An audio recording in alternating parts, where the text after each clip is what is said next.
Welcome back, everybody. Today on 5 Killer Riffs, we are looking at Winger. I wanted to do this video for a few reasons.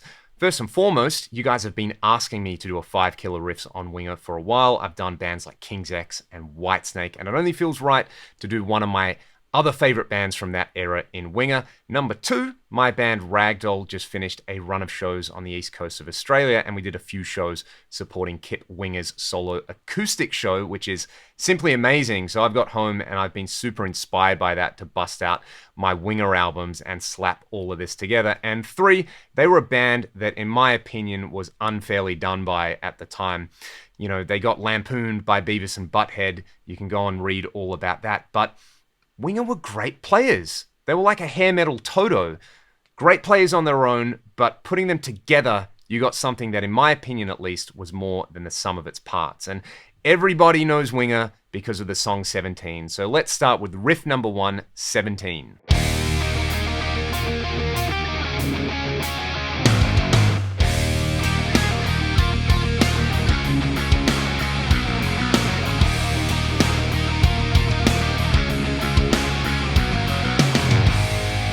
Now, if that sounds straightforward or simplistic, try to play it. Ben Eller has a great lesson over on his YouTube channel breaking down all the idiosyncrasies of the riff to 17. And like I was saying earlier, Winger were more than just the sum of their parts. That song, them playing as a unit, is a really interesting thing, the way it grooves and the way they kind of put everything together.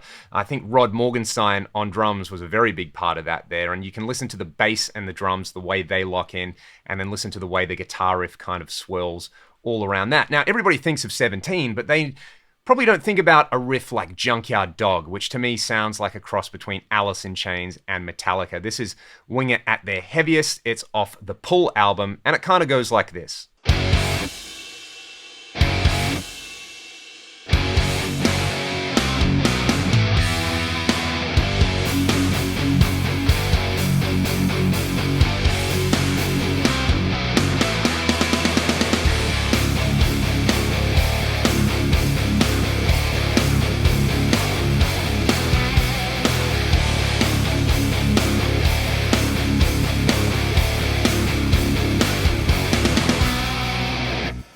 Absolutely chunky. I should put a disclaimer in here as well and say that I haven't tried too hard to cop the guitar tones or the production off any of this. I've just kind of plugged into my rig and knocked these out because I love these songs. While we're talking about the Pull album, which is probably in the top 10 of my favorite rock albums of all time, let's talk about the first track off there, the song Blind Revolution Mad. This is Winger at their best, in my opinion. The singing, the lyrics, the guitar playing, what the rhythm section is doing, and the main riff in Blind Revolution Mad just always gets me going. It sounds like this.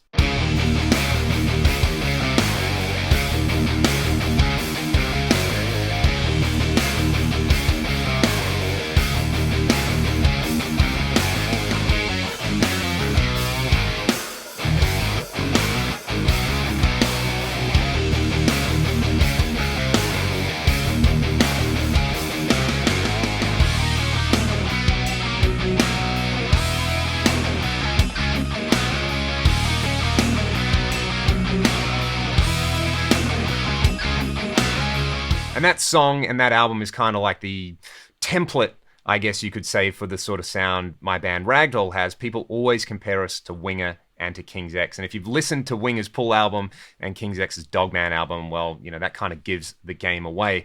While we're talking about that early era of Winger, I want to talk about the song You Are the Saint, I'm the Singer, which starts with this fantastic lead break by Reb Beach. But my favorite part of it is actually the rhythm guitar that's happening underneath. It's kind of classic 80s stuff, a lot of inverted power chords and dyads and sus4 chords. It goes like this.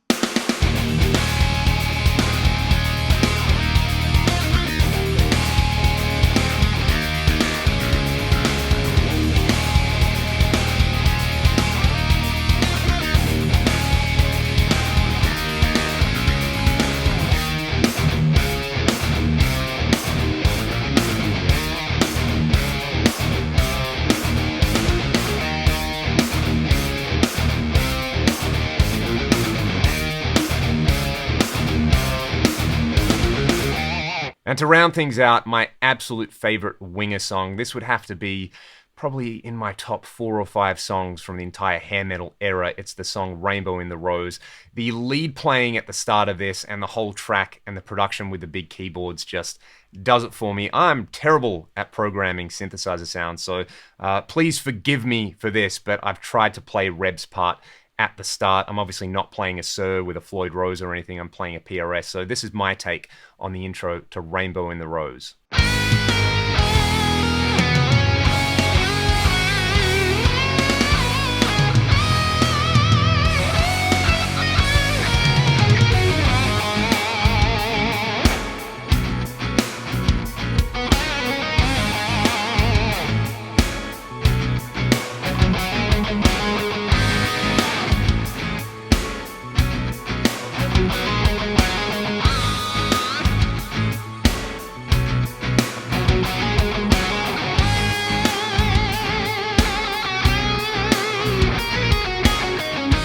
If you haven't heard that song, go and listen to it. The solo is amazing, and then there's like one of the best key changes of the 80s ever coming out of the guitar solo.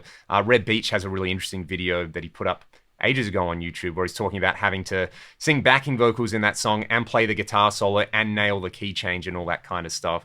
Really, really interesting stuff. But there are 5 killer riffs by Winger. As always, I would love to hear from you guys. Please let me know in the comments what are your favorite Winger riffs, your favorite Winger songs, and your favorite Winger guitar solos. And if there are bands you would like me to cover on this series, please let me know in the comments. Go and listen to some Winger, and I will see you guys next time. Thanks so much for watching.